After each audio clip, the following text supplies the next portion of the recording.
We're going to use one of the easiest and most. We can quickly recover our device, huh? The first thing we would be doing in order to access it.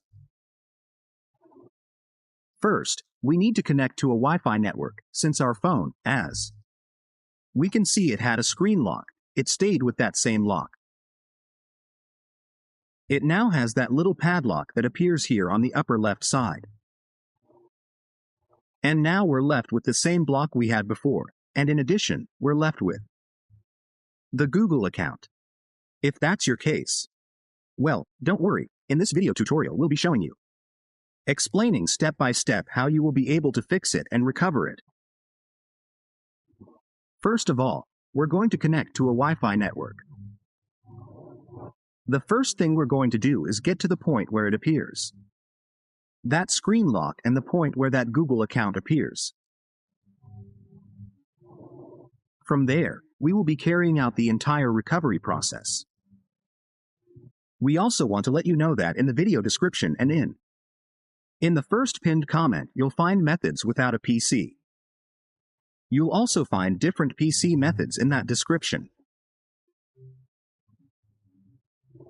We also recommend watching the step-by-step video tutorial so that don't miss any details and give this recovery as your only option. We're going to click here where it says, "Do not copy here," which would take us where the screen lock appears, which was the first thing we did. We changed that screen lock. Then we formatted it and we still have that one left. The same block that we didn't realize we had forgotten. Having said all that, it also indicates here that it says, "Use my Google account if you're a good person." It's normal to forget that screen lock. But if you're the kind of person who knows your Google account, suddenly, if you know your Google account, here's the option to recover it. Phone without needing to watch this entire video tutorial because it gives us the option to be able to add the block, not to add what is the Google account sometimes. To assume we have a Google account, 2 Google accounts, 3 accounts, 5 accounts, 10 accounts. Don't worry, if you remember any of those accounts I had, add them here. You press next. You add the password and it will give you the option to access it. Your device without needing to watch this entire video tutorial. But let's say you suddenly forget your email or password. It also gives you the option of writing your number here. Click Next and you will receive a code. Recovery code, so you can recover it using the code already. But let's say you don't remember your email or password. So I recommend you watch this video tutorial step by step without skipping ahead. Why? Because in this video we're going to use what is a tool, fully updated, where we will explain what we are going to do. Where will you be able to download that tool from? I always recommend that you do this before downloading. It is recommended to disable the antivirus software with this tool. You disable the antivirus. Once it's completely deactivated, we'll download the tool. Why? Because if you have it activated, the antivirus will block it and won't let you run it. Okay, now that we're here at our PC, what we're going to do is, we don't need to tell you what our antivirus is. Let's go into our antivirus. Here we'll be able to find this option that says Virus and Threat Protection. Then we scroll down here where it says Antivirus Protection and Threat Settings. We select Manage Settings and we have to have this first option that appears here deactivated. Once we've done that and everything is deactivated, we'll go to what? This is our browser and we're going to write here. We're going to write our page. We're going to write our official page where we'll be finding all the program that we're going to use today in this video tutorial. Then go here to the browser and type in Google. You have to try searching on Google so our page can appear if it's currently located elsewhere. The page may appear in another browser. It may not appear. you will write like this. Anyway, Devive FRP, if suddenly no page appears below, like. This is the one that appears here. Then you're going to write it here in full, exactly as it appears. Visit davidfrp.com to get there directly. So, let's spell it out for some people who. They might be in other countries and it might not work properly. Let's write Divi FRP. The spelling is like this. Let's go. Spell it out DIUV.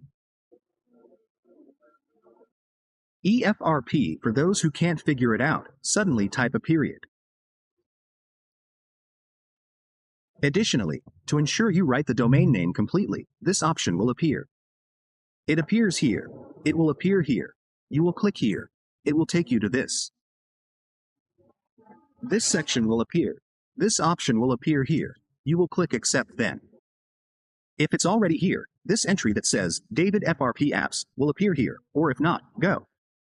To be able to find it here in this last entry. In the last entry, if it doesn't appear there, it will appear in the last entry. Don't worry. You're going to click on it, select it, then scroll down. You'll be scrolling down here and you'll be able to find the tool we're going to use today in this video tutorial. Here you will be able to find the password for this tool. You know that the tool has a password. You have it and you're going to download it. You're going to install it as I'm going to tell you. Once we have downloaded and extracted the tool. Now we'd have a PC like this. When you extract it, you're going to right-click. Since the antivirus is already disabled, you're going to run it as a browser. Here you're going to say yes. You're going to press next, next, next now. In some cases, it often happens that our antivirus block our tool. And sometimes the antivirus software blocks the tool. If that's your case, restart your PC, disable your antivirus if it's already disabled. If it's disabled, you enable it and then disable it again. Click here on Finish, then the program will open. In some cases, you might suddenly get a program update notification. Why are you getting the update program message? Because the antivirus was activated, if that's your case. You restart the PC, then you open the antivirus. If it's disabled, you enable it, then you disable it. Yes, and if it's activated, it just deactivates it. And you're going to click here where it says Login. If you get the message, tool is outdated, apply it. That's what I just told you. Because it's happened to me, and it's not that the tool needs updating. But it's the antivirus that reads it, Once the tool has finished running, we will use this option here. We're going to select it and we're going to use this one. We're going to use the Unisoft processor. We're going to use this Unisoft processor here. We're going over here. Down below, and we're going to use this one, which is the T616 version of 64B2. That would be the one we would be using. Then we go here to Service. Here we will find this FRP reset option. Then we'll go here to the driver and use what is. We're going to install this driver. They install this one, they also install this one, and they will install this last driver. This last driver is very important because why? Because here it tells us if we have the drivers.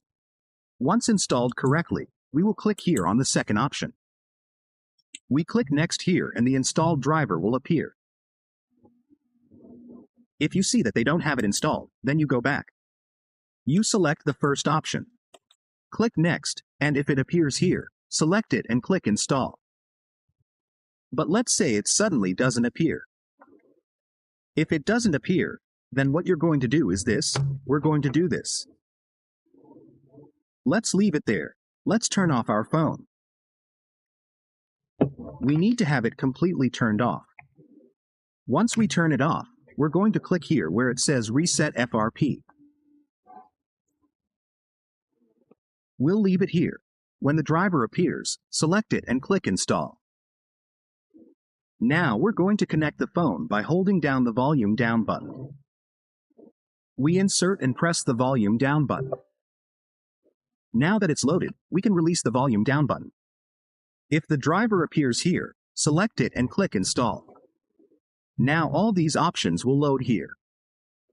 Once our device is fully charged, it will automatically restart. Don't worry, don't do anything. Okay, now what's happening? Our phone apparently, well, the Google account was definitely deleted. But we still have some errors. How do we correct these errors? Okay, at the end of the video tutorial, I'll explain it step by step. How are you going to fix the remaining errors on our phone? We can disconnect it. We disconnect it. Now it takes us to this section. Let's finish setting it up. We click Next. We click Next. We click here on Skip. We click Next. Next again. This would now lead us to the following configurations. Now it will give us the option to skip or omit the Google account. It will also give you the option to create an account. But I recommend that you don't create any accounts. Why? Because, as I indicated at the beginning of the video, our phone still has some bugs. Which application stopped? Which operating system keeps crashing? If the phone screen isn't working properly, we'll skip it here. We click Next. This takes us to Google Services. We click Accept. Wait a few seconds. We wait a few seconds. We're almost finished with this process. We click here. We click Next. And now we're at the final step of finishing. We wait here for a few seconds and it will take us directly to the start. Now what we're going to do is go to Settings, About the phone, or in the system, or we write Reset when the phone resets. We would then have a device free of any errors. We set it up normally and added the account and screen lock.